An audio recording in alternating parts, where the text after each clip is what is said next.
Headache ઘણીવાર બ્રેઇનના કોઈ ડિઝીઝના કારણે બી થતા હોય છે. તો બ્રેઇનના એવા કયા ડિઝીઝ છે જેમાં હેડેક એક એનું લક્ષણ છે અને by that we can catch the brain disease?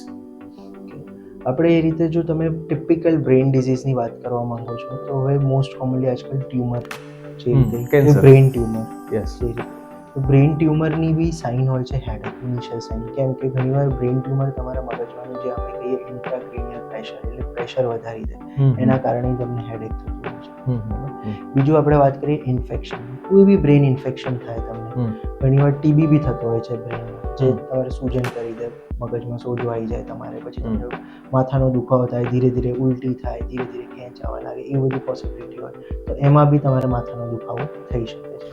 TB એક પ્રકારનું ઇન્ફેક્શન છે અને ટીબી પોતે બ્રેઇનમાં અસર કરતું હોય છે. બીજા પણ ઇન્ફેક્શન હોય છે, ઘણા બધા ઇન્ફેક્શન છે, બેક્ટેરિયલ ઇન્ફેક્શન હોય, કોઈ બ્રેઇનમાં એબ્સેસ થઈ ગયો હોય તો બી એવું થઈ શકે છે. ઘણા વાયરલ ઇન્ફેક્શન હોય એના કારણે બી એવું થઈ શકે છે.